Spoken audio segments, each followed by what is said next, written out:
3, 2. Let's make sure it's working here. Oh, I'm too good at this. Oh, that was hilarious, dude. Jeez. What the heck am I doing? It's all good. I like how you stopped me in the middle of the PvE talk, so now I'm like amped up. Okay, might as well go and talk about PvE. Is it? There we go. All right, now I will know. Good morning, good afternoon, and good evening. Take 2! Take 2. For those of you out there, I apologize. We are starting about 6 minutes. We actually started on time, but I was on the wrong channel. So, wrong place, right time. So that was all my fault. Good morning, good afternoon, good evening. I am James Bass-Opferman from SittingOnACouch.com, and this is Into the Mist, a Guild Wars 2 podcast on MMORPG.com. Presented by SittingOnACouch.com, and I am excited here today. We are here joined once again by the wonderful and amazing Casey from Chronicles of Tyria, the famous, or is it infamous, Jason Winter, singular, from MMORPG.com. Got the name right, you got the website's free. I am tired, I apologize. And then we have the bald man himself, Jabro. So I love how that's increased the bald man. Wow. I like how you make it sound like he's the only bald man in the entire world, like the bald man. It's literally how I am known in the SPVB community. the bald man. It's Jason Winter, like stroking his hair. Blowing a box. Alright, that's it. I'm getting some kind of wig. Yes. Finding one. I will use this char. Wait a minute, this char. Hello. I'm going to try and balance this in my head for most of the podcast. But we have a lot of announcements today, a lot of things to go through it. I love it. I love it, Jabro. Love it. Now, I will say that I am going to be joining you soon in the bald world. I'm gradually getting there. It's like the underworld, man. Yes, it's not like some bad, terrible place. I was asked, now this is funny, I was asked one time by a friend of mine's 11-year-old daughter who asked, is there really a secret club where bearded people and bald people hang out? Welcome to the MMORPG.com podcast today, where we will be talking about hair issues.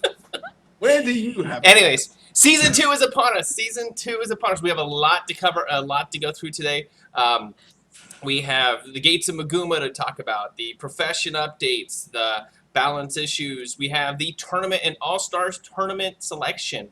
I had a good friend of mine, Zombify, who told me, who contacted me that everybody should vote for Zombify. And I said, well, why? And he just flexed his bicep. And I was like, oh. Of course he did. Of course he did. That's what he does. He just goes on his... he does that face. For those of you who don't know, Zombify is a bouncer. A real life, he's an actual muscle-bound bouncer, and he was on the balance show that was on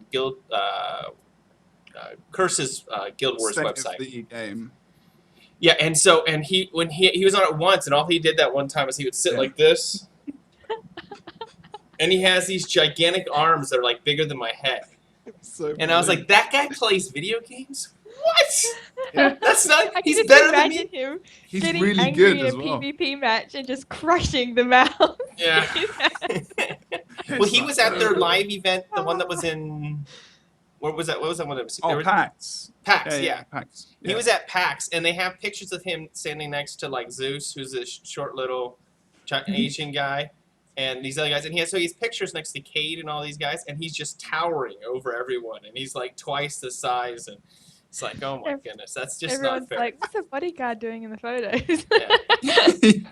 Not only is he like bigger than me, he's also better than me at a video game. It's great. It's great. So. He's pretty good, actually. No, but for those of you who haven't voted yet, make sure you do get out there. But we'll talk about that a little bit later on. We'll talk about the Season 2 story changes, the updates, and I believe we have a few other things that Jason had mentioned earlier that I've forgotten that are on there. But we'll talk about all those things. We'll talk about things we did like about Season 2, things we didn't like. So let's go ahead and get started. Casey, the Gates of Maguma are upon us. How have you enjoyed it so far? Is the desert what you wanted it to be? The last time we were on, you talked about the desert. Was it what you wanted, or is it better, or is it good? What do you think? It's like when you go to a party and you expect there to be nibbles and there's a chocolate fountain. That was what it was like. It was chocolate just fountain. amazing. I expected it to be kind of like, yeah, but it became one of the most beautiful maps. Like there's pretty maps in Guild Wars, but there's really ones that I sit and I just like really enjoy looking and exploring. Timberline Falls I absolutely love, but this one just became one of my favorite maps almost instantly. Like the way they implemented the sand in the desert. Like when you think of desert, you think it's just like horizon with sand and you think it's boring. And somehow they managed to make it just so interesting and so beautiful, and the sandstorm mechanic just blows my mind how good it looks. And I was on guild chat when I went in for it the first time, and of course being Australian it was like 2 hours after everyone else had gone through it, and I'm in the sandstorm, I'm like, oh my god, this sandstorm is so cool. And then all of a sudden I see a tumbleweed go by and I'm just like, No way! There's a tumbleweed! there was a tumbleweed! I was just like so hyped up. Like it seemed so small and insignificant, but it was just really added to this atmosphere of this area. And absolutely, like I'm so looking forward to when we go into the Crystal Desert. It won't be anytime soon, but eventually we will, because what they've done with the waste just proves what they can do with these areas, and I'm so excited for it, man. It was just everything like that. Just the environment just was enough to impress me so much. Wait. So I'm guessing ArenaNet heard me 2 weeks ago on the show that I wanted to see a tumbleweed, and they just threw that in just for us. So. They're like, "Whoop, tumbleweed! We got to add it right now." They worked overnight just to get it in there. Get Jay- someone on that But stat. then they heard that you asked for it, so they just went right for it. Now I feel even worse. They brought in a tumbleweed just for me, and I haven't played season 2 yet. I am totally dismayed at myself. How dare you, sir? Disappointed. For those of you out there, I have not played since 2 weeks ago when I jumped on for a few minutes, and I've been bushwhacked at work and other stuff. So I do apologize. So I don't really have a lot to jump in, and my dog just scared me here. And so You but I shouldn't am be scared excited of your about. own dog. I'm going to play it probably a little bit tonight before I take off for the week. So. Jason, what was your first take when you saw the new season 2 changes? Eh. Eh. No, I'm kidding. I'm kidding. No,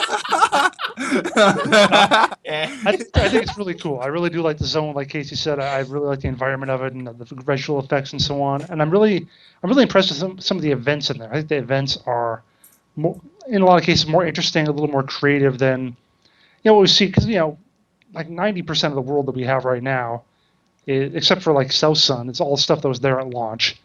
And they're still trying to figure stuff out and how to do stuff. So the regular events, not kind of big boss events, regular events are pretty normal. We've gotten so used to them. Whereas I like a few of the different things that they've been able to do, like the thing where the crystals are flying from the sky and you have to fight the Inquest for them. Kind of a back and forth sort of event. I thought that was really interesting when I first saw it. I'm chasing around three-toed Tootsie, having to catch the Moa running around. That's something a little different. Yeah, so I really like some of the different gameplay aspects they managed to bring into it, in addition to having the Zephyrite crystals, being able to jump around and do all the exploration, kind of like in Zephyr Sanctum, or in the Cliffs of Insanity, or whatever, the Labyrinthine Cliffs.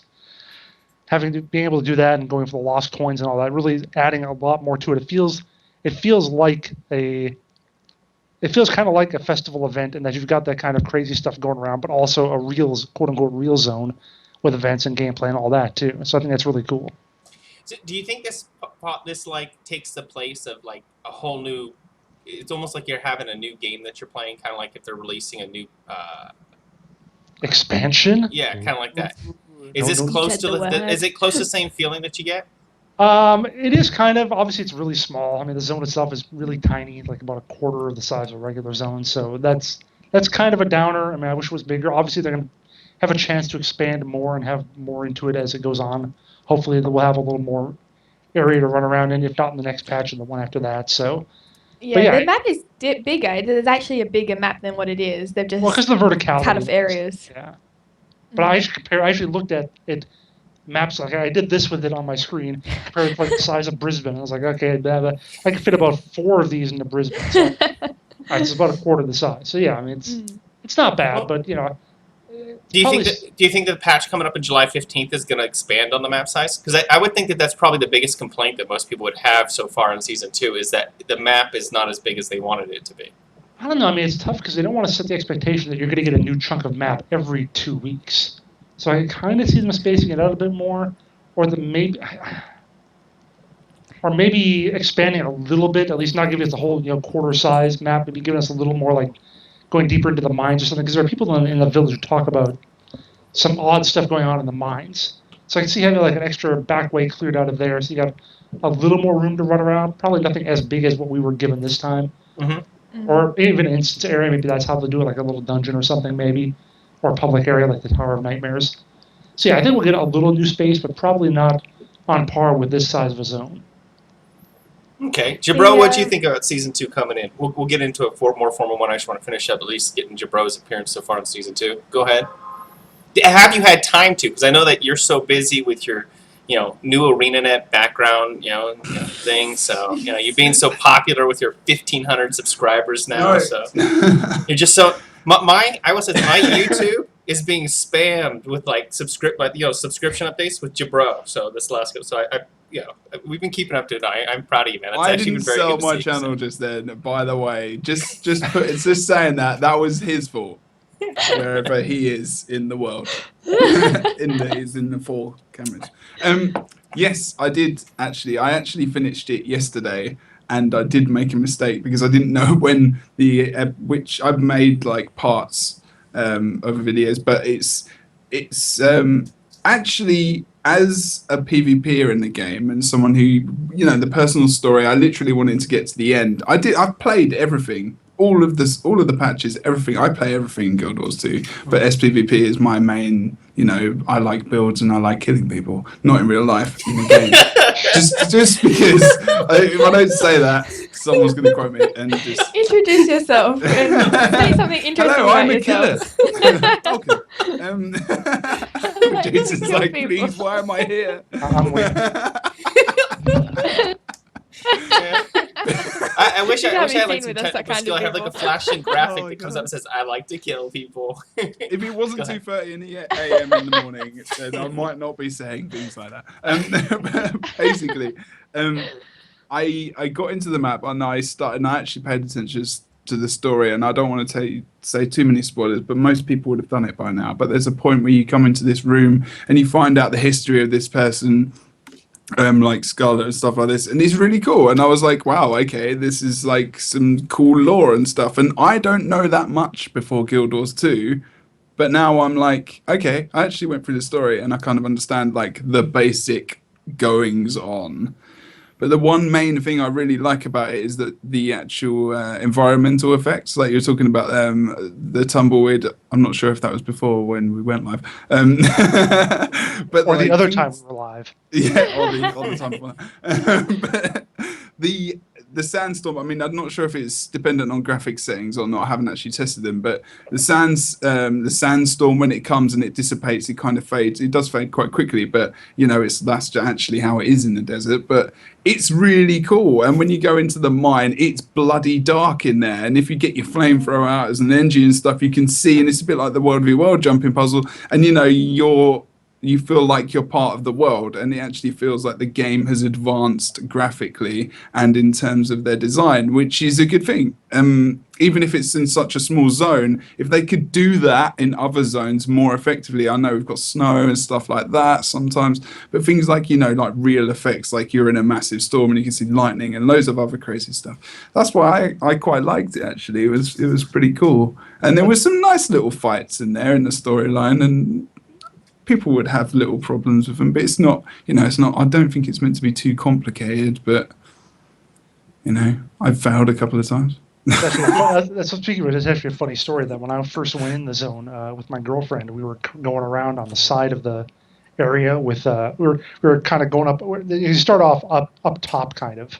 You have to sort of make your way down, and there's a sandstorm going on, so we couldn't see how far up we were. So we kept kind of crawling along on the side of the mountain here, trying to hope that we weren't going to fall too far. And eventually, I think I slipped and I fell off and died. And then she found a spot a little further down where it was okay, and she was able to come down and res me. But yeah, that first bit of exploration where you don't really know what you're going to run into or if you're going to die if you jump off the cliff, that's an interesting thing to have. Yeah, that's cool. And it's just, I don't think I've ever experienced that. in a game before, like an MMO. I've played quite a lot, you know. I mean, especially one that's been out for 2 years, almost. 2 years. Jesus, that's been out. Oh my god. That's quite scary. actually. Wow. But only like 2 months in China, and they're doing great.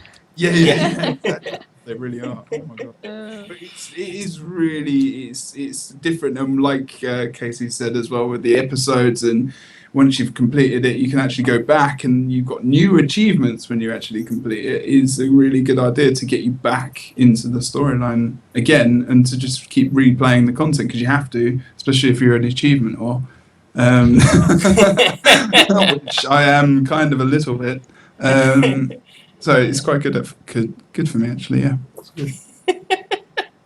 All right, so one of the things I Cool. really liked about the season 2 also is how well they did the like. There's a page dedicated to it. The release, there was a build up. Now, granted, there was a lot of dead time before the build up, but I mean the build up was really good. I mean, and everybody was really excited about it. We got pumped up about it.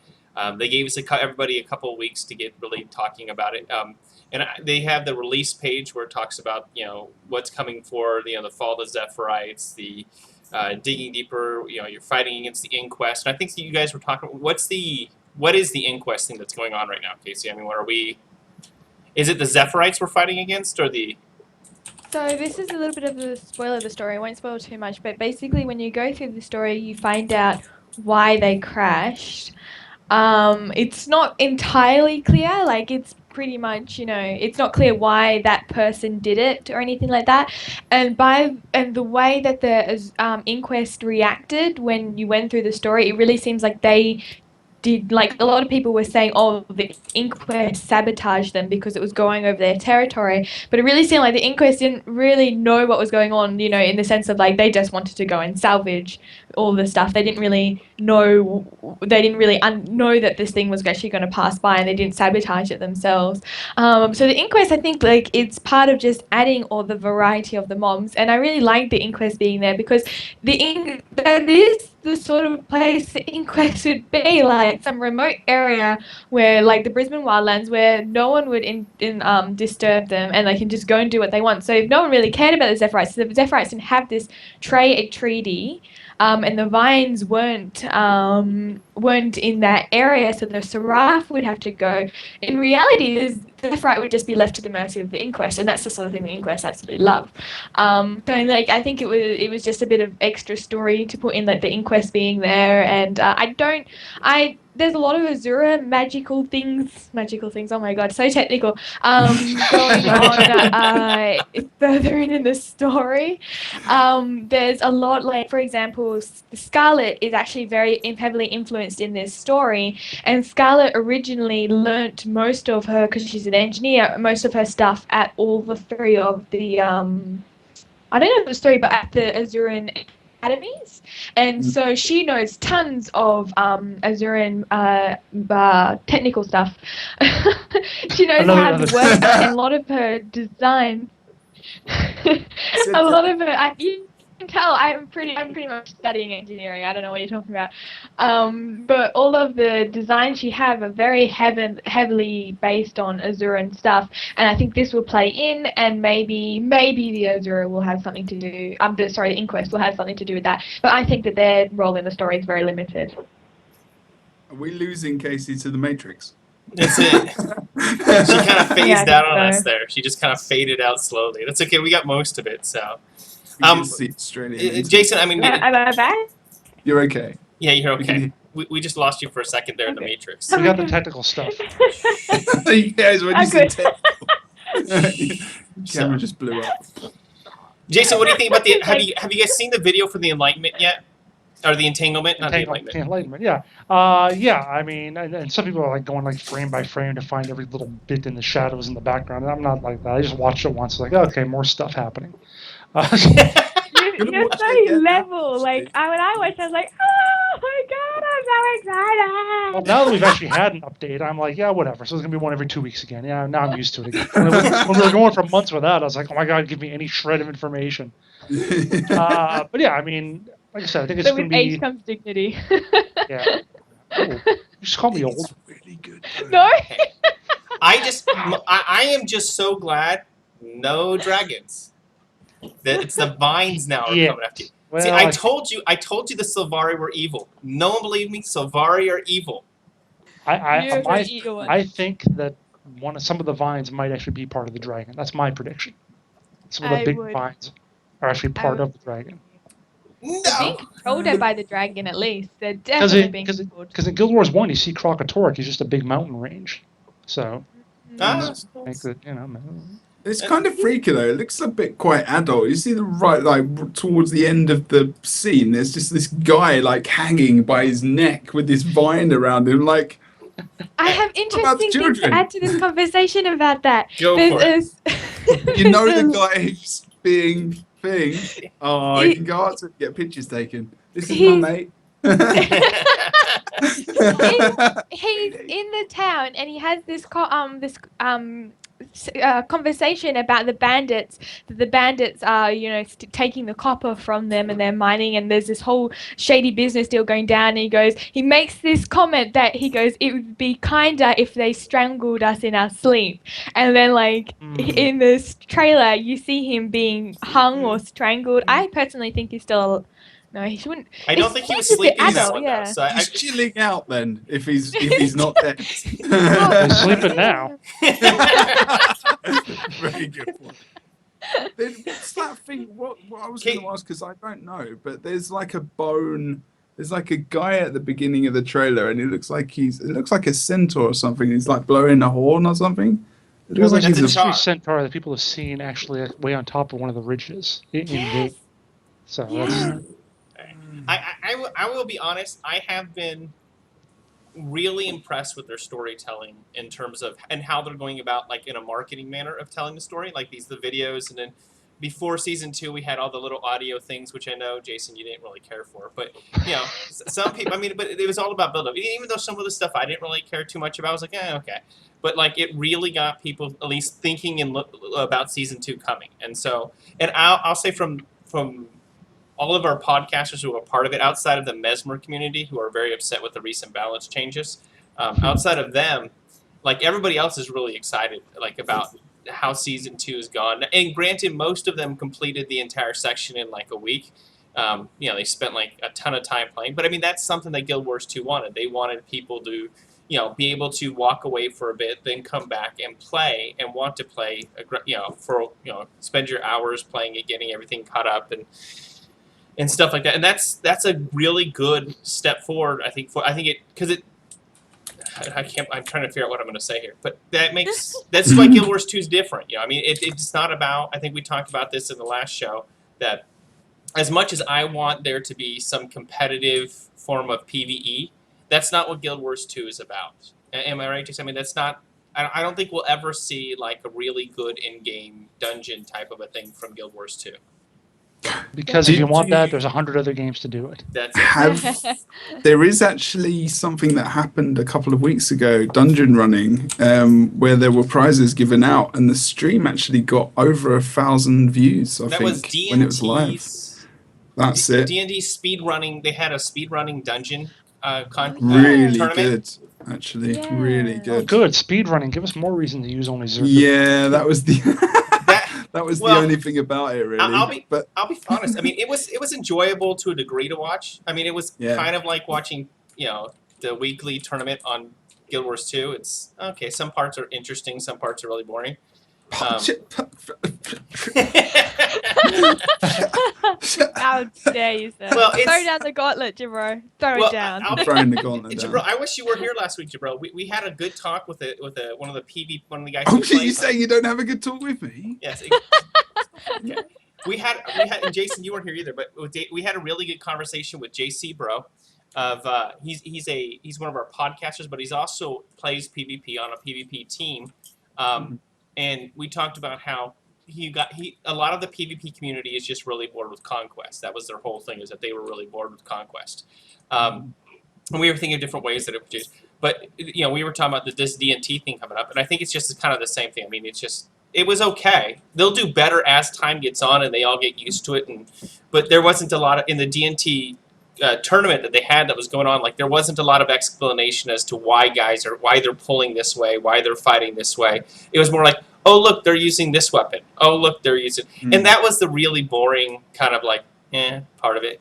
It kind of reminded me of when Guild Wars 2 first started out in their PvP tournaments and stuff like that, and the guys tried to do play-by-play, Mm. and it was just It's like, tough. yeah, you very can't tough. do play-by-play in 5-on-5 tournaments. So Mhm. it's really tough to do, and so it was just kind of the same thing. So, and I think but to get 1,500 to watch people run through a dungeon is like, It's a good selling point for Guild Wars 2, that's for sure. It doesn't even. It sounds silly, but even if it's not like, I guess you can have it on in the background, but it's like a free advertisement for Guild Wars 2. It's just, it's quite good. I mean, the amount of streamers and stuff they're streaming at the moment as well is just ridiculous. I mean, the game is almost coming back alive at the moment, which is good. But in another way, like I'm seeing a lot of people dropping off. They'll come back for season 2 episode, then they'll just go away again, and they'll spam it for a day, because it's actually doable in a day if you just play it for like 12, 13 hours or something. But most people don't actually have that much time if they have a life. Jason, do you ever pay attention to the have a life. streamers? Well, I don't have a life, so sometimes I do. No. To be honest, I don't really watch like competitive streaming or anything. I usually watch streams of people I like know and like. So I'm not just Guild Wars 2 based, but just like for just about anything. So I can't really say that I do. I guess I should say that I guess I should know and like Jebro by now. So that's probably. you are following my channel. So we won't put you on the position. We won't put you on the thing here. We won't ask you if you actually ever watched Jabro stream, because I was not one of the 1,500. Just so you know. That wasn't my stream. that was wasn't not his my stream. That was So that's DNT okay. stream. I don't remember the stream name, but it was DNT was the name of the group. So they have a tournament that goes on. Yeah, I know that guild. Yeah. Yeah. Oh no, he got 1,500 subscribers. So Yeah, Well, he's yeah. which is really disappointing to me, everyone out there, because how come Jabro has 1,500 subscribers? I'm still stuck at 960. Oh, shit. I don't know. I can't so much explain. jealousy coming out. That's only happened recently too, because you were tied with me for a while. Like we were both at around 950, and then all of a sudden he goes boom. Wow. So I mean, You it's should not, have gone away and moved houses and had to go away. It's all your fault for That's it. having a life. Yeah, exactly. Yes, that's what happens. Although I have 2 jobs and I study, I just don't have a social life. The social life side has gone. Regular social life. This is like the one time a week that you can socially interact with human people. This is the time I let my hair down in a very, very, very, very metaphorical state. well, I will please, say. next week, come with a wig. So with this recent influx of a lot of like streamers and stuff like that, which we were talking about, that's a really good sign for Guild Wars 2 that it's kind of growing and stuff like that. Do we think that has to do with season 2, Casey? You think that's a big reason why, or do you think it's just because it's just kind of cyclic? Is it- Yeah, well, that's the biggest complaint in my guild at the moment is like, oh, it's dying, and everyone has this very doomsday kind of approach to it. Oh, Guild Wars 2 is dead. I'm like, I haven't updated anything for like so long. Like even me, who's obsessed with the game, and I did map completion with my husband again, and still found new things to absolutely love in the game. Even I, for about 4 or 5 days didn't log on because there was just nothing to do, and I mean, that's natural for people to go away. And the point of Guild Wars No Subscription is that people can go away and come back. That is the point of it, opposed to games with subscriptions, which are designed to keep you there every second, every day, that sort of thing. So I think very much the lull is very much because of the season end.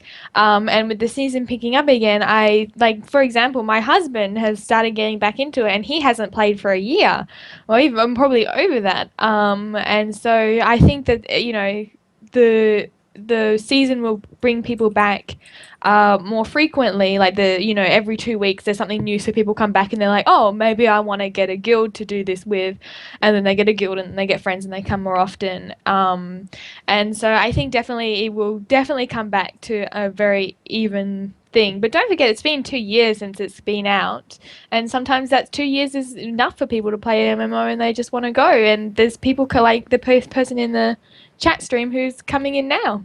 So I think it's very cyclical.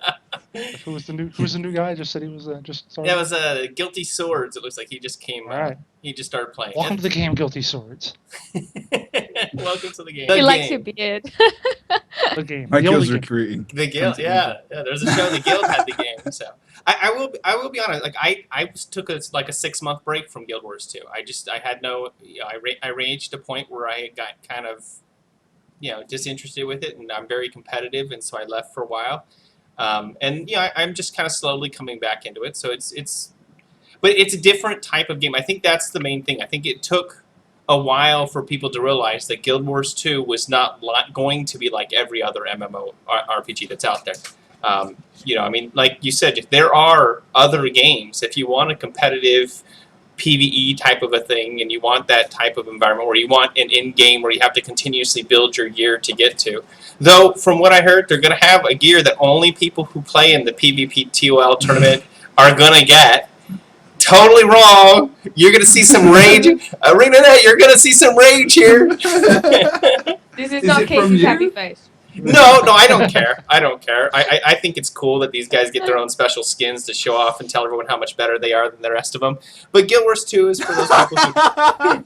Oh, PvPers. That didn't God. sound good. wow. Well, I think that's kind of almost that's the feeling they want those players to have as well, because in the PvP scene, there's guys that are there that they've been there dedicated like solidly, and they've been in their teams for quite a while, and the all-star list is almost like a list of, all right, it's a list of some of the best players, but some of them aren't the best players, but they're there because the community like them, or they think that Are they you should talking about be Blue? there. Oh no. Well, he Ooh, deserves big to be. He deserves to be on the list as he has been one of the main people who have streamed Yeah. since the start, and he was really the first shoutcaster as well. Mhm. So he deserves the right to have a chance, and if people want to vote for him, then they can vote for him. If they want to vote for the best players, then they'll vote for the best players. But it's a bit, I'm not saying it in that way, but there's a big there's a pull here and there for different people. I got you. Like people not sure who to vote for. If they are EU people, they'll vote for Blue as well. So it's going to work out. We're going to have some good names there, I think. And I'm actually going to Gamescom, and I'm going to meet all these people. It's going to be really, really cool, I hope. And it's going to be, this is going to be streamed and live at this big place. And it's going to get a lot of attention. It's going to be good. I mean, it's got a lot of attention, Guild Wars 2 at Gamescom, compared to most years, I think. I'm quite excited. Jason, are you going to watch the tournament or the contest, the one at the... are you going first? I'm not going to Gamescom. No, that's Oh. a bit far for me. Jason, I'm devastated. Yeah, I know. We were I gonna meet. got We're gonna. press pass so I could See, meet you. If they would have had a... Jason, if they would have had a write-in for people to show up, I would have wrote your name in. Jason Winter, going to Right. represent the PvP. Right. But I mean, if it's gonna be that big of an event, I'll probably wind up at least seeing it mentioned on Twitter, and I'll probably look at it a little bit.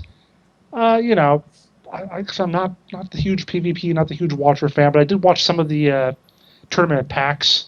Because again, that was all over my feed, and there are actually people I knew who were there, and I guess gonna be somebody I know with this one. So yeah, maybe I'll check it out and see if I can catch him on camera or something. Yeah, but there's the Tournament of Legends too. Of course, we got that, which is right. kind of running and then Gamescom is like the week before the finals. So it's quite a big 5 weeks, I think. Well, So- let's go ahead and dive Busy. into this PvP thing and stuff like that, and we'll talk about that for a bit of time here. So the Tournament of Legends coming up, 128 teams per region. Am I right there? Yeah. Now, that's There was incredible. more. Like, There Casey, was you'll be impressed. PvE people are signing up to play PvP in this tournament. My podcasters have their own team, which is going to be hilariously bad. Actually, Sorry, Drizella, but you're not going to be good. So, but they have decided the Arrow to the Knee cast, which is our Ranger focused podcast. They are doing a Ranger only team, and you'll see how far they get. Their comment is Really? Yeah, they're like, we're not Wow. going to win, Awesome. but we just They're want to gonna get far go enough out to so get something fast. cool. Huh? They're going to go out so quickly. Ranger is so underpowered at the moment. Well, Feel bad for him.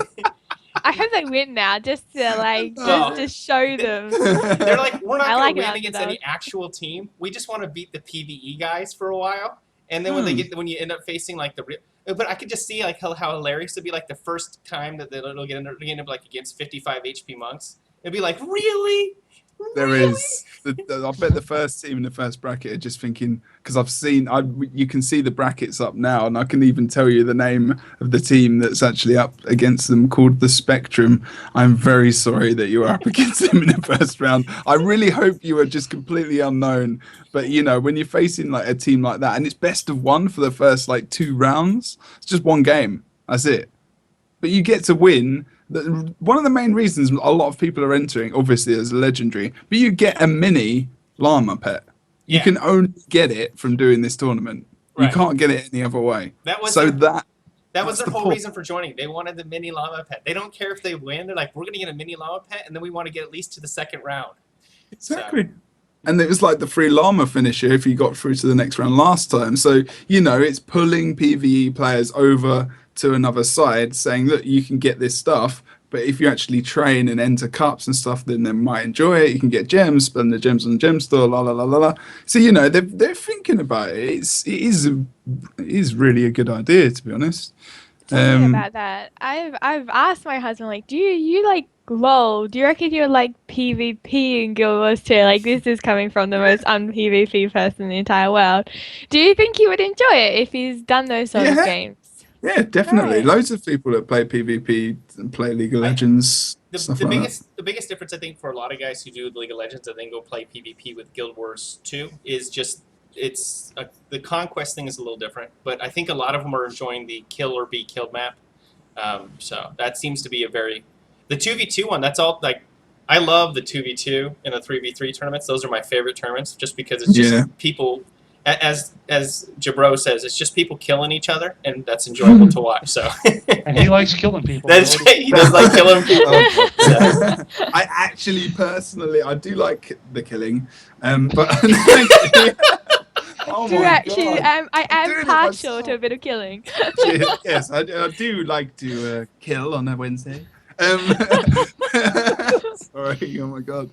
But I actually do prefer Conquest just because of tactics and stuff Yeah. like that. And I'm actually myself more of a supporty player, funnily enough, but I'm starting to play Necro now as well. So one of the and things. it's weird. Let me ask you this, Jabro, since you are more on the inside of the PvP multiverse here. Is that Haunt or is that the two fingers? That's my quote. You're on the inside. You're part of the inner circle of guys. So,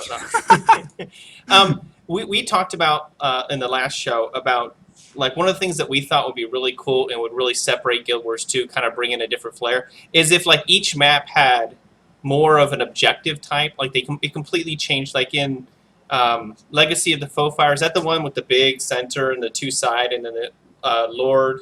And That's Lord, the one. if you one of the cool things would be like to make the Lord a harder kill, give and then as you take over each point, it adds something to the defense of your castle or to that. So like if you took over the center one, it made your Lord a little stronger. If you took over one of the side ports, it gave you archers on the wall, or it gave you a better gate to your castle or something. Like we thought if they did that, then that would make it a lot. It bring more enjoyment to the game. So, Yeah, but I can see the reason for not doing that is because you want the people to be able to have the ability to make that comeback. If I take over points and it makes my Lord stronger, well, now you are the guys you don't have any chance because now you're going to win. You're winning on every level now. So I don't know. Jason's got it. Yeah. That's going to be one of the main reasons. Basically, he's got it. If you're taking over stuff and then it adds to then it turns into like a bit Zergy, if you know what I mean. If that makes sense, like Zergy, because the game's already snowballish as is. that map is Sure. map is, but that's more of a meta game thing rather than the actual map itself as well. Well, it's a mixture of both. It's weird, but it is a good idea. I think it would be Kylo's cool. really the only enjoyable map to actually watch them play it, because you get the side thing with the little shooting, the shooting thing. The Trebuchet. side Trebuchet, yeah. with the shooting The shooting stuff. thing. And like every once in a while you get like a really good trebuchet player, and I wonder like how do they like ever? What do they do when they get like they spend hours like analyzing how to shoot that thing? Like that's like the most. I'm pretty good with the trebuchet. I can be your trebuchet master on your team. Yeah, like I think in one of the tournaments, a trebuchet guy like he swung the fight, like he completely dominated Kylo, and it was just like that the opposing team had to send 2 guys over to keep him off of that trebuchet because he was train wrecking everybody. It was the funniest thing I ever saw, and that was in one of the tournaments. I can't remember which one it was, but and like they had a guy who he's famous for being the trebuchet guy. Like he's just so good at the His trebuchet. character is called Treb Guy. But like none of the other maps are really like that. I mean, if you think about it, none of the other ones are really, I mean, Faux Fire is snowbally, and then the first one, like, there's no point in actually killing the 2 guys on the sides. I mean, I can't remember what the other one is. What's the third map that everyone plays on? Oh, Forest. Forest. Yeah, is Forest. So Forest of whatever the last part of that name is. Niflheim. Yeah. Force of nipple. I am Oh my calling god! it that. It could be said like Forest that. Nipple. Oh, I didn't even. So I the didn't know. Nipple Forest, like, there's no point in killing the 2 nipples on the side. I mean, there's just none. Like, Did you say no point in killing the nipples on the side? there's none. I mean, so outside of I think a couple of weeks ago, you told us about the guy who got trapped in the wall. But but that's the only. Yeah. There's not. That one's like the most boring. That one's probably the second most boring map to watch. And what JC Bro was saying, like, what if they just like made like the points rotate between the 2 or something, like anything to do to give us a little bit more variance on those maps, because watching that map is just like you always have everybody's in the center and you have 1 or 2 guys that are fighting for the side points. I mean, that's really all that happens. So, and I think that one is kind of boring. I mean, I think their general purpose on all the maps was to have your 3 control points and then some interesting gameplay mechanic on the side. Right. That's the map where it's not very interesting, I think.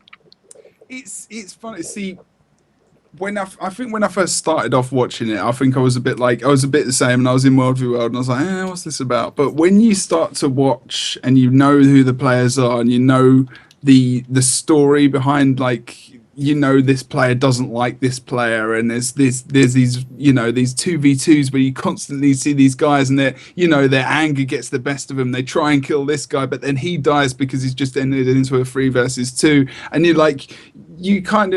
make up a story as you're casting it, and when you're casting it, you're trying to help other players as well. So even if you might think it's a bit of a stomp, you try and think of reasons what to entertain and how the other team can come back and different things like that. Forest of Niflheim, funnily enough, is actually my favorite map because of the 2 bosses on the sides.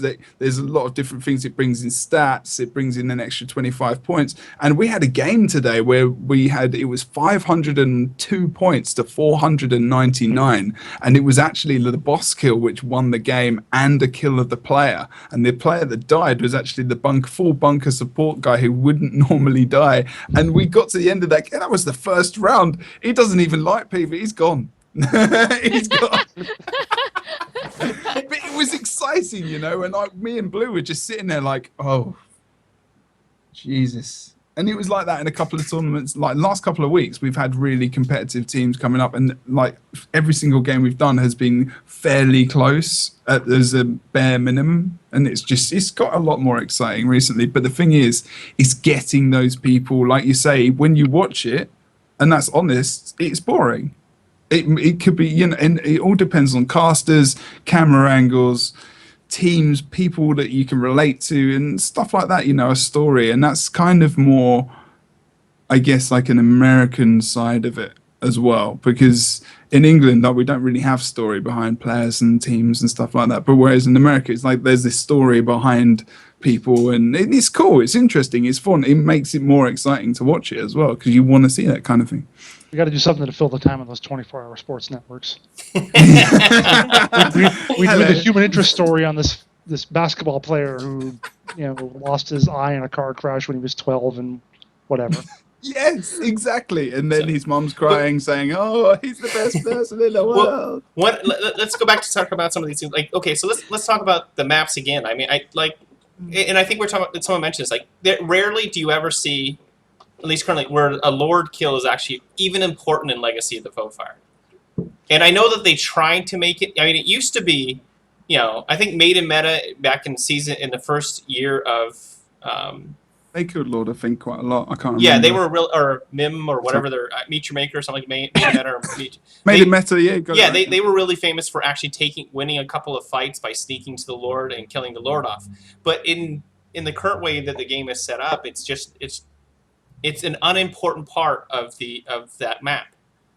It again, it just depends. When teams are in situations, it's like a lot of the mechanics, you're right, get ignored.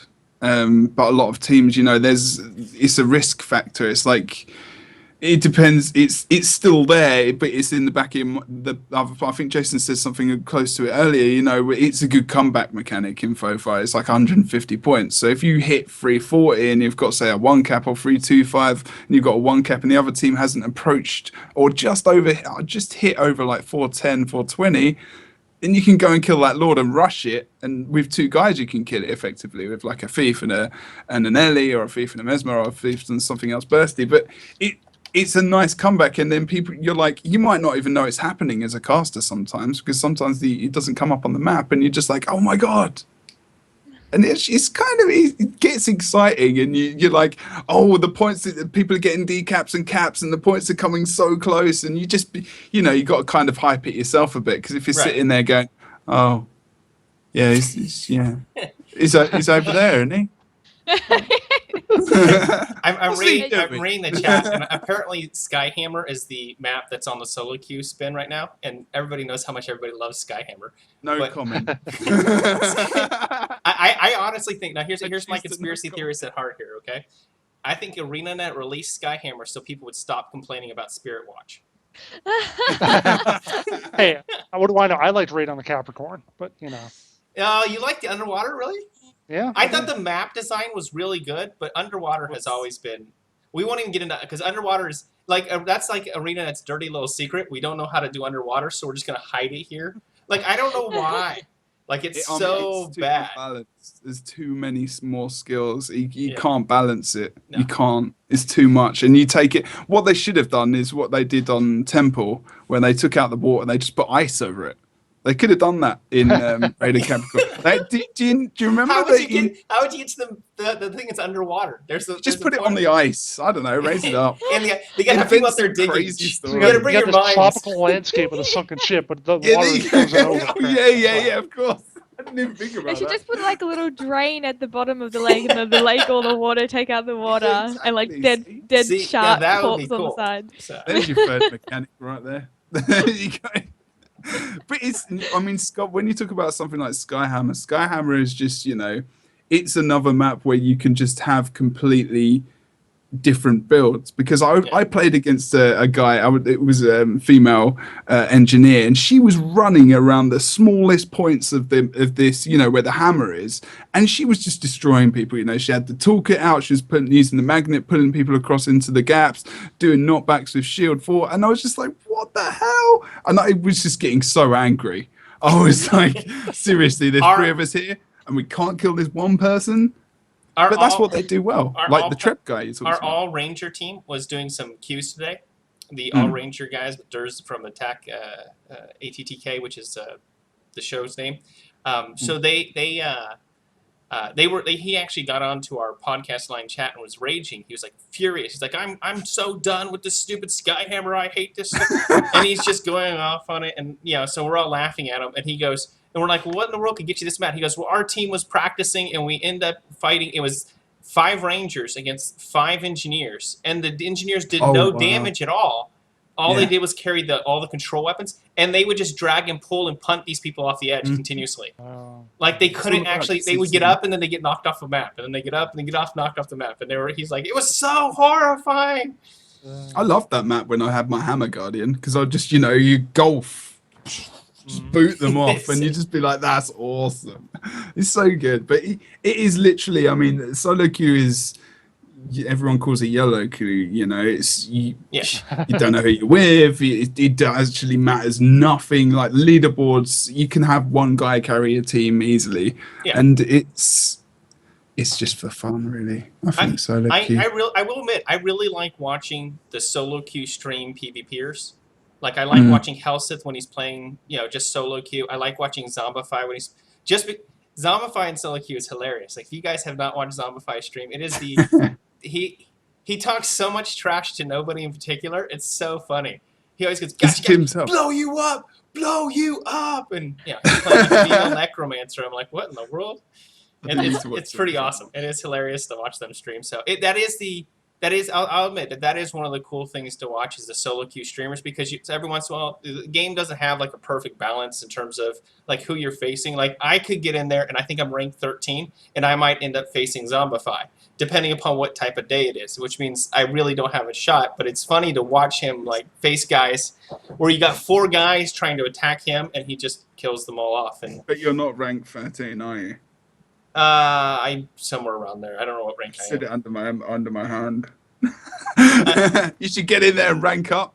Yeah. Quick So- now, it's easier. You can get new finishes. See, that's another thing. You see, ranking up gives you finishes in like World v World or PvE when you have to do down abilities. And it's there is stuff like that which pulls people in. And I feel really bad because I think Casey has gone into a trance. I think Jason, have you ever wanted to use a finisher in PvE? I don't care one whit about finishers. The llama one. I haven't got it. But... I got it. My husband was impressed. Like, we went and did. We were in the starting area doing map completion, and there was the event with the veteran toxic stuff, and so you have to use finishers on them. I'm like, wait, don't kill it! I want to show you my finisher because it's the only place in PvE I could show you my finisher. I'm like, look, lava, and he's like, oh my god, that's so cool. I'm like, right? I like how I'm married and I'm still trying to impress my husband. Like, yeah, babe, shut up, babe, I know.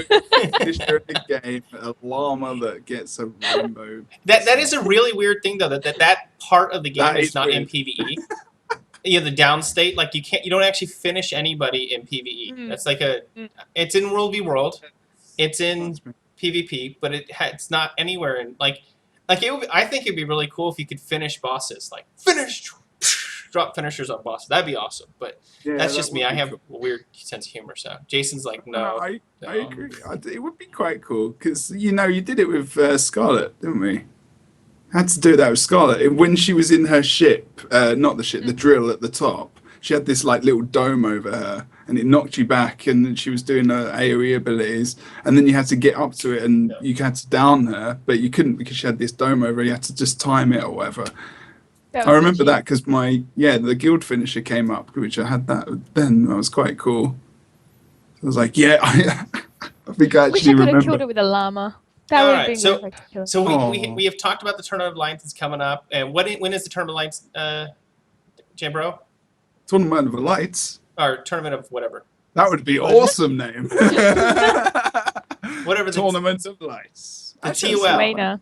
Tournament of Legends is starting this Saturday and is on at 8 or 9 CEST. It depends what we stream from the quarterfinals onwards because there's so many games we just can't stream everything. So it's the best of 3 we start streaming from, and then it's Saturdays are the EU brackets and then Sundays are the NA brackets. Okay. All right. So this Saturday and Sunday is Yeah, the and start of then it. for like 3 weeks. Yeah. Oh, fantastic. So tune in this Saturday and for that one. Let's go into the All-Star vote. Then we'll wrap up we'll continue go back to PvE and World War for just a short bit before we wrap up the show. Have you voted yet, Jabro? I have. Okay. I am not prepared to disclose my votes Ah. because I will most definitely get some kind of abuse for some of them. Did you vote for blue? I'm He's not not allowed to telling say you no. that. I'm not It's telling you not. that. No way. The No internet way. is I a wasn't. cruel place. I love blue, but when I saw I love blue. I do. I'm really proud of all he's done so far. But the fact that his name was on there made me laugh. I mean, I was dying laughing. I was like, that is awesome. I think I'm gonna vote for him now. just because people are putting him down so much. Well, I kind of voted for people I knew. Like, I was like, okay, I know Zombify. He'll beat me up if I don't vote for him. So, Yeah, I would not want to be on his bad side. yeah. Seriously. I did vote for Zombify. Zombify is one person I did vote for. Yeah, Zombify. I think I voted for Zeus, and I didn't see Kate on there, oddly enough. But you know, and obviously, I'm voting for Helseth just so he can be there and like rage against the machine. So So He's I know this is. He's actually really, really like soft now. If you go watch his stream, yeah, he really wants his team to be there, and he's trying to be nice. But And it's if- hilarious. I don't know if you know, Jason and Casey. I don't know if you guys know the legend of Lord Helseth. So he is like That's so amazing that you don't. He Wow, is such okay, a so massive figure. he is It's perhaps the most fascinating PvP player that we have on Guild Wars 2 in terms of just he's a character in and of himself, but he was most famous for like his rages against ArenaNet's balance, like in the middle of his stream, and he got his entire team banned from a tournament they won. So Oh. Wow. yeah, I he want to wanted see a gamer rage about balance. yeah.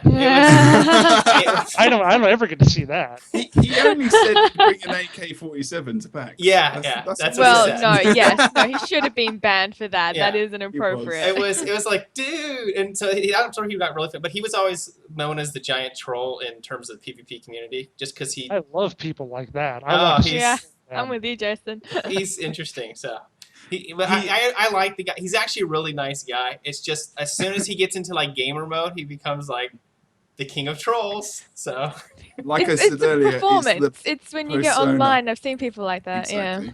It's a persona which, you know, some people can relate to, and in the competitive scene as well, a lot more people relate to it. Yeah. And he's become a little bit more humble in recent months. So, you know, That'll help gaming be seen as a legitimate sport. yeah, Laying the I smack down, Jason. 100% agree with you. on Hey, that. you know, I Yeah. think anything that promotes the health of Guild Wars 2, even especially the PvP scene, Exactly. is good for the PvE side as well. I think it really does help it out. And he actually, yeah, he does. He draws the crowd. You know, people want to see him. So you know, it sells the game, which is, you know, if that doesn't happen, I can't do what I do, and you know, we can't do this. So I guess in a way, he's helping. So here's the question I have: will TCG stomp the Tournament of Legends again?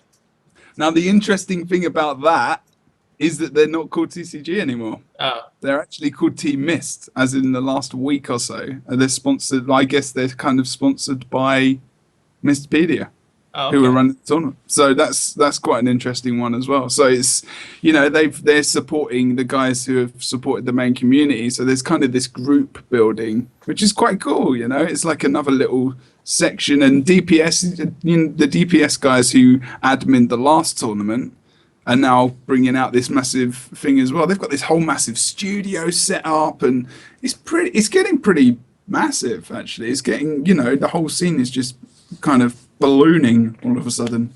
Yeah, It's I quite cool. think it's good. I actually saw. I think it's cool the things that we've seen recently, like let's say the DNT tournament, 1,500 people to watch. I could not imagine spending, and that thing was on for a good 8 hours. I mean, it was on. Oh god, yeah. It was, and it never dropped below like 1,500. It was insane. It was to watch people run a dungeon tournament. So there was about 1,500 people that turned out to watch that, and that's for PVE. So that was really cool. And I tuned in for like 20 minutes, and then I was done. I feared what was going on, but 1,500 people watched that. Then you got a bunch of new PvP streamers. You got guys like Zeus and Helseth and Zampa. They're in Fantanaram, and they're averaging about 100 viewers, which I know in terms of the Twitch streamers, it's not a big deal, but it is a big deal for Guild Wars 2 streamers. Yeah, that exactly. 100 regular streamers is pretty nice to have. And then you still have Shinru, who finished a 24-hour stream of Guild Wars 2. Oh my god, recently. he's doing so well. Yeah, He's yeah. doing so well. And then Kem Sorley, and it just goes on and on. All these guys are doing a fantastic job, and it's really, for me, it's exciting that when I go and I click games to watch on Twitch, that I don't have to scroll down 10 pages to get to Guild Wars 2. Like it's moving up the list, you know. It's kind of it's moving up there, and that's a good thing. I mean, that means that the game is it's healthy and it's running pretty well. I could stream and add my usual like 8 viewers. Yeah.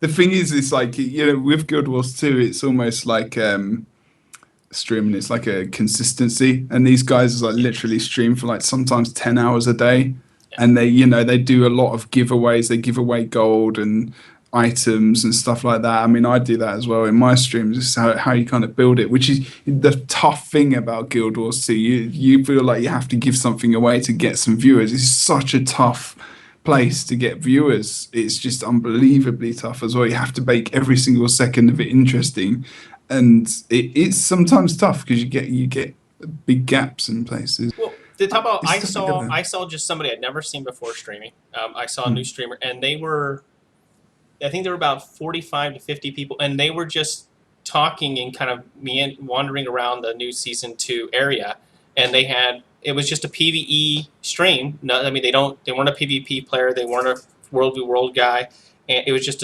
a normal stream with and they had about 40 to 50 people watching, which is it fascinated me that many people wanted to watch somebody walk around and kill things in the PvE environment because. Yeah, season 2, I guess. People who aren't I thought sure. about doing that, but then I was like, everyone That's might a be good idea. watching is going to be playing instead. So what's the point? I don't know. They're all You'd jumping be in. surprised. You'd be Yeah, surprised. I'll have to try maybe with Yeah. the next update. Maybe I'll give it a Do try. it. You should do. One You of definitely got when time when for this. the SOEC gaming stream used to stream regularly, one of the things that we did one time was it was called Bass is gonna do a jumping puzzle, and it would be like a 2-hour long stream of me attempting to do a jumping puzzle, and we would get like 30 to 50 people watching me I falling once off. streamed me trying to do one of the holiday jumping puzzles, and Which one? I think it might have been the first year of the Christmas one. I Oh. love It's a the clock jumping tower. puzzles. I'm the worst jumping puzzle person. Is there a new jumping puzzle in this new map? Yes. Oh, really? Is it hard? Yeah. No, it's not too bad. Oh, I but see the what you're saying. the One goggles one. Yeah. Oh. Yeah, the one Ah. all the way to the ascent to the top. Oh, I got that that's yesterday, finally. Yeah. I sure. can't. Yeah. I can Did barely you get the do- goggles? I've accomplished 5 jumping puzzles in the game. 5. That's how bad I am at those things. 5. Oh I've my. completed 5. Oh my. Like the 8-bit world that they had for a while, the 8-bit one that comes out. Sab? Like, was it? Sab? Super Yeah. Adventure Box. Oh, Super Yeah. Adventure Box. Super yeah. Adventure. Like I am the worst Super Adventure Box player ever. Like it took Oh us my almost God. 3 hours to finish that Super Adventure Box thing, and it was with guys who knew what they were doing because I can't stinking jump. I'm the worst at it. So. Guild Wars I 1. It's just love like, that so much. I loved it so much. Out of everything for season 2, I'm most excited about. Sab is definitely it because I think that they're rounding it out, finishing it, and making it permanent content. Really? Oh, I'm so excited.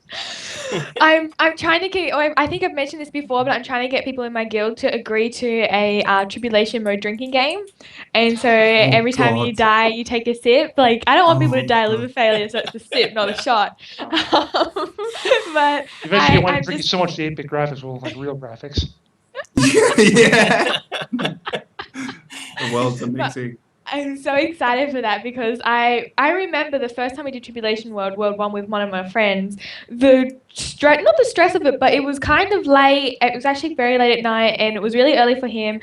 And we were doing it and kind of like the absurdity of the situation, like dying and the frustration and the tiredness all wound together. And it became kind of like manic, like almost like laughing so hard at everything and all the endorphins were everywhere. We weren't even drinking. So I can just imagine how much fun it would be with a little bit of You can't have alcohol. fun without alcohol. Yeah, you can. But you have to get yourself into this like induced, frustrated, kind of like hyped up state. It's quite cool. But no, I'm super excited for that. So I do have a brief of my I just got a text from my for those of you who don't know, my sister and brother-in-law just started playing Guild Wars 2 about 4 months ago, and my sister got her first 80. She's very excited about it. But she showed me this after they had the change, the big change where they changed all the points and everything like that, and she said she's never gonna level again because it's too long, takes them too long to get a point like that. And my brother-in-law, that was his biggest thing, was like all the points that he had are gone, and he feels so weak now. He's like, I don't even want to level. I'm just so upset. But he's up to I think 45 now. So, but that was their biggest. That was an iffy choice by ArenaNet. Yeah. I think. Well, isn't the whole I think we talked about it before. Like that was one of the things that they were doing for China. the Chinese. Yeah, I Yeah. think so. Hey, Jason, you wanted to talk about that. Why don't you tell us a little bit about what's going on with the Chinese sales and stuff? I mean, Yeah, apparently we got a missive or a press release, something in China. Someone translated over. It says they sold 3.8 million copies already in China after like 2.5 months of release. Now, the last we heard from ArenaNet was that they'd sold 3.5 million. I think we're well on the way to 4 million here in the U.S. or in North America, Europe, and so on. So they basically matched that in China in about 2 months. So wow. That, total I mean, like total over 7 million copies sold, which is more than Guild Wars 1 sold. Now they're flying some people from the Chinese thing too. That is going to be really cool. That Gamescom is going to be awesome. They're bringing some of them over. They're bringing people from the EU and they're bringing people from the NA. So it'll be really interesting. That's really cool though. Man, 3.5 million. Whew. such a massive, like, it's hard to wrap your head around, but there is such a massive population over there, and they can just rack up numbers just amazingly if they promote it right. Well, half of WoW players are in China. That's a true statement. Oh yeah, That yeah. when it's like when they say they have like 8 million players, like 3.9 of them or whatever are in China. So I heard this funny story where I don't know if it's true or not, but in jails in some, like, Oh, God, not I've so I've Yeah, heard not- this as well. some not so great areas where the police force is not so upstanding, the jailers get the prisoners to farm gold during the day. That is awesome. Can you imagine? And I doing believe that? it in some areas because there's such a big land. They can't, like, they can't have the police force monitored in every single area. So I believe that they're doing that in some areas. That is pretty awesome. That's actually you don't want. I don't want them stabbing each other. Have them stab people in a video well, game. it's awesome until you read further in the story that the guy didn't make enough gold in the day he was beaten. So Yes, well, that also happens there as well. yeah, that's exactly what the one guy got out of prison said that's what went on. So Yeah. Wow. Yep. Gold farmers, that's where they're from, man. Whew. So Yeah. Next time they do that whisper you in game, that could be some poor guy in jail somewhere. So don't block him because you just caused him to get beaten with crap. Oh no! Don't do that. No, I'm not gonna Please do the think about blocker. it like that, people. Remember, you better highlight that bit. I Put think it I on said last YouTube. week about the Canadian gold seller that whispered me, and this guy's like, I'm really sorry to message you, but here's here's where you can buy gold. Thank you so much for your time. Sorry again. I'm like, I can't block you. I can't even report you. Oh. what's going on? Nice We have guy. polite gold Wow. spam now? oh yeah, they do that a lot now. Sorry for the interruption, but go to wowgold4.net or whatever. I think I still reported him because it's not legal to do that in the game, but I think I didn't block him because I felt bad about that. They're just playing on your sympathies. Yeah, I'm they such got a your suck up. number.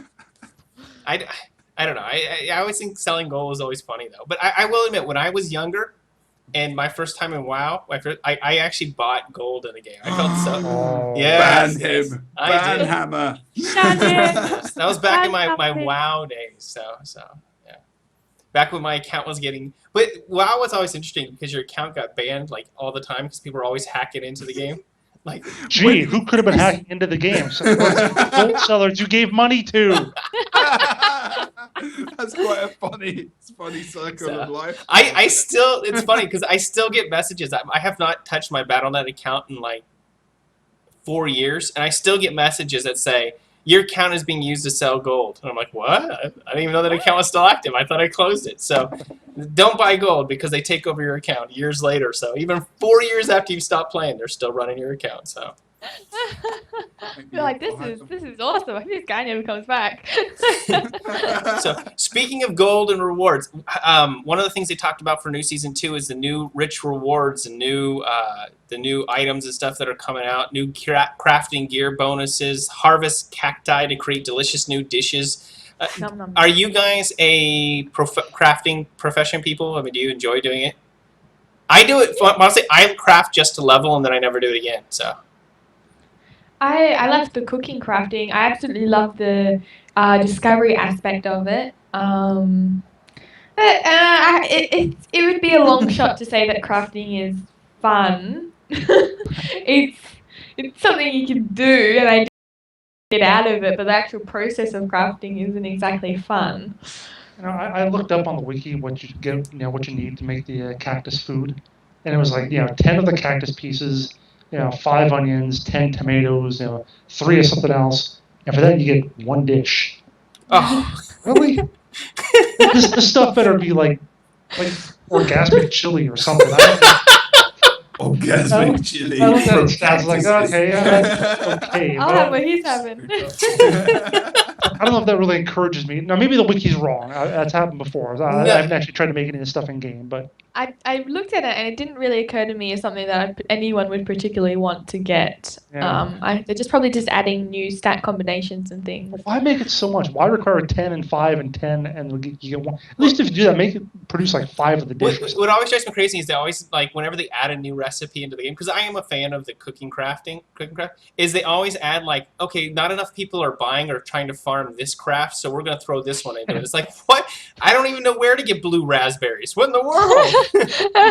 Finally, a use for all my butter. Where do they keep with that anyway? In the guild bank, there's a guild fridge, or your own bank. There's a fridge. That's what they should do. That is, dude, wasn't that like a big deal, like, for a while there, Jason, where, like, there was so much stinking butter in the game, like, everything Yeah. you killed had butter, and like you'd go out and you just farm, you just, like, do some quests, and you come back with, like, half your bag is full of butter, and what was the other one? Like, there were 2 ingredients that they were just, like, spamming you with. So, but butter was the famous one. Yeah. Chocolate, I think. What was it? I never overloaded that much on chocolate, but yeah, I don't know. Butter for sure. Chocolate or onions. Onions are quite common. Oh yeah, onions are they're all over the place. Maybe they're trying to reduce how many onions are in the economy. Buttered onions. They try to I don't weed know. out the onions. The buttered onion. I don't know want about that recipe. to meet the Buttered person who's in charge. onions. I could just see Jason wants to meet the person who's in charge of crafting, and he'll just be like, I can't cook, so I'm not going to suggest anything to them. Maybe buttered onions are a delicacy in Argentina. Or I will admit, the most disappointing crafting profession out there was armor smithing. Like, that was so... It requires you to take so much gold and so much material to make, and the gear is not better or even look better than the gear you can get from anything else. Like, it was... Unless you want to look like a half-naked barbarian, there's really no point to that And gear. who doesn't want to Who look like a doesn't wanna half-naked look like- barbarian? Exactly. I like it when people run around like half naked barbarians, boy and girl. Okay Thank then. Yeah. That's the Is that other... one of those TMI moments? My I'm Guild not Wars sure. 1 character was a half-naked barbarian, so There you go. carrying out the tradition. That's the other one. Like, someone just mentioned this one. That's another new one. That's like the big thing that you get hit with if you're running around killing things and skinning. And you get thick leather. Like, I think somebody in ArenaNet has a leather fetish because it's everywhere. You cannot. It's like, okay, I have enough leather. I don't need any more. And they're like, hey, I've got my full leather outfit. Come on. It's true. Like, I can only make so much leather gear. So. That you should see my bank. It's so bad. I save up stacks of stuff to sell. I actually saved up, I think, 15 to 20 stacks of silk randomly, and then they brought Ascended Armor in. I made so much money that day. You would have made so much. I hoard wish- stuff like a mofo. Wow. I love how It's worth the it. cost of things is the low tier is still cheap. Kind of actually. Copper is more expensive than Mithril last time I checked. But like the low tier, the lowest tiers are expensive, and then the higher tiers are expensive, and the things in the middle are just insanely expensive. Yeah, like you like- want to have some linen, you better sell your soul for some linen. So yes, So instead of achievement horrors, we got linen horrors. Hey, come here! Come on! Just trade some leather for linen. It's like, I have too much leather. I need linen. So you really need to come up with like a sing on the couch gaming crafting podcast. you could. Didn't think of the another beard? punny name for that. There was a guy, Tamaker. Tamaker got really famous. He was really right. huge for a while because he was his whole show was how to make money using the trading post and how to collect things for crafting. And then he went and tried some other games and stuff, and he lost all his followers. But like that was his big thing, was the crafting. Everybody that tuned in to watch him learn new crafting skills and stuff like that. I found it particularly boring because I don't care if somebody's making I something. thought you were going to really sell him and promote him. And in the end, he just went, he was actually quite crap. It wasn't my Hey, cup of this guy. tea, but people tuned in. I mean, he would always have like Yeah, 400 or 500 viewers. people watching whenever he was on with his Guild Wars 2 money making stuff and how to craft and sell and how to use the trading post, and then he kind of went away. It's like PvP. I mean, it's boring and I don't like it, but some people apparently do. So There's a guy called. There's a guy on my. I'm going to do a little mini shout out and sell him because he's a legend. He's called Jadexi and he's on the Aurora Glade server in the EU. And basically, he screams in match chat. He says, "Send me 3 gold. I will make you 10 gold in 5 minutes." Does it every time. He knows the trading post like the back of his hand. Yeah. It's ridiculous. He knows everything. He knows the time of day when one particular thing is going to be a higher price or a lower cost to buy, different for every single item, and he will make like so much money. And it's not even for himself; it's for other people. There's Yeah, Bob you from can Butt do of trading Corpse, posts. our Necromancer podcast. Bob, that's what he spends like hours a day, just buying things off the trading post and reselling it. Like I tried to do that for some time because I'm like, oh, maybe I need some money and I don't really feel like playing during the living story, so I'll try flipping.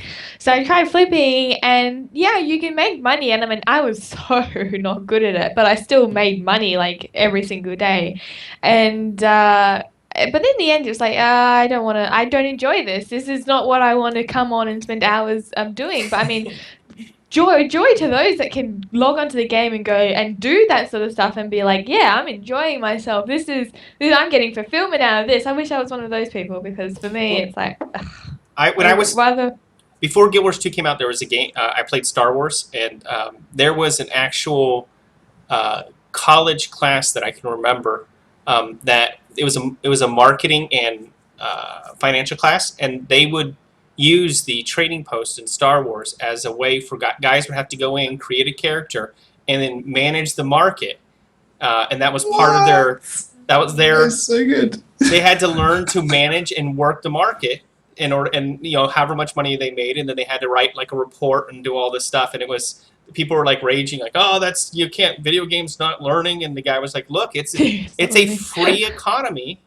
And it, that they use, and it's a way to learn how to, work the economy. So, and that was the whole thing. And like people were, thought it was really It's not cool. like people do it in real life or anything like that. What are you talking about?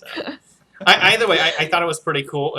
And it was, I'm actually really excited. I can't wait to get in, sit down, and play season 2.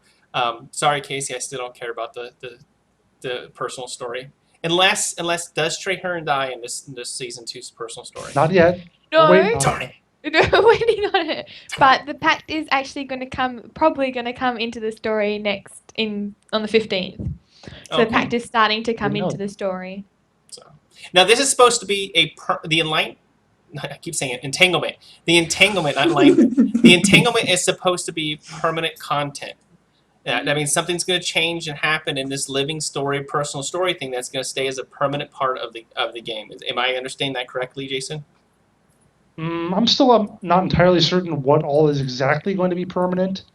Right now, obviously, what's been going on has been going on in different zones, so they can do whatever they want over there. But in terms of how they're going to affect other zones, I'm not exactly sure how that's going to work.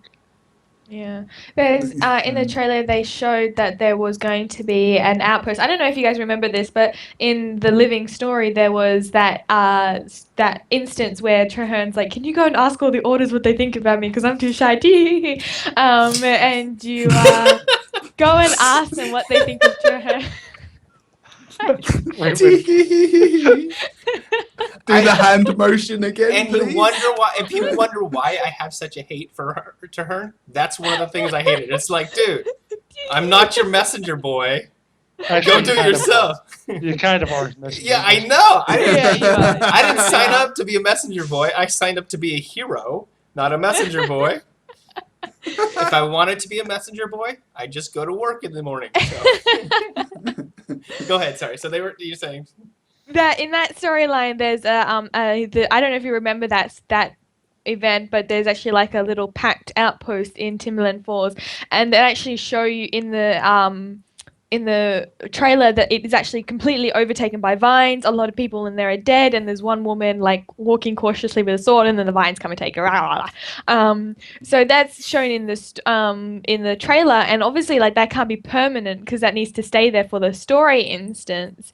But obviously it's like I think they're gonna make big things permanent, like the storyline, Sab, the new areas, and then make little things like, for example, I know someone mentioned this in the chat, but there's little vines coming out of the ground and interfering with waypoints at the moment. A lot of waypoints are flickering, and so they're still useful, and one of them is completely entangled by a vine in Skritzberg. So Mordramoth is starting to become very offensive, taking out waypoints to stop players because it's along his ley lines, and he's obviously attacking the Pact in Timberland Falls. And I think those sort of things will be temporary because they go along with the story as it is appearing in the world, and then the major things would be just, major things would be permanent. I'm just gonna get on so I can see a tumbleweed. That's what That's what you need to do. I You need to look at that tumbleweed go by and you go like, I did that. It's funny because we were thinking You did the we were tumbleweed. thinking about starting a stream where it was going to be bats levels to 80, but then I realized how much I hate that. But we were going to think, we're because I haven't actually experienced the new leveling mechanics or anything like that. I have 580s, so I've never seen the point in starting another one. And the only ones that I don't have are like the Thief, the Mesmer, and the Guardian, just because to me those are the three most boring professions out there. So I already have my engineer, so I got my turret guy, giant. I have a giant. This is how much I love like MMOs in general. I love to create like funny looking characters just for kicks. So I have this giant Norn who's an engineer, and I call him Opf the Not So Brave. So, because I was playing with somebody who was like really into like the whole RP role playing, and they were like, if you're going to create a Norn, you have to have this type of a name, or this type of a little Swaden mattress. So that's what I did just to mess with her. So I was like, here, fine, I'm going to name it Opf the Not So Brave. So, but I what I don't like so far, and I'll be honest, even with season 2 and everything great, I don't like that I have to go to specific places or spend money to unlock a trait. Like that still drives me crazy. Now my brother-in-law, who's still level 40, he's like, oh, I didn't even notice that. I just thought that was a part of the game. So he didn't realize that he went on when I was talking to him on the phone, and he went on and looked, and he didn't realize that he was not unlocking like any of his abilities because he wasn't going to these areas to unlock them. So. Which I guess, I mean, they're very specific things as well. Like one trait you need to unlock, you need to completely explore Gandarian Fields. I'm like, what? So map completion isn't optional, but obviously you can go and pay money for that. But still, 100% completion of Gandarian Fields is not something you really do very naturally leveling up. You can go and pay, like you say, you can kind of go pay for it. I don't know, I'm not sure many But they people don't know have that, been- do they? No, that's I the heard. thing, yeah. What he told me. This is a funny thing. Like he was thinking about buying for the leveling skills and stuff, and he said, I don't make that much money questing around and wandering around doing this stuff in the limited time I play to actually to spend it on that. And I was like, well, what do you spend money on that anyways? But he's right. I mean, if you don't get because the way that the Guild Wars 2 loot system works, it's just random stuff that drops all the time.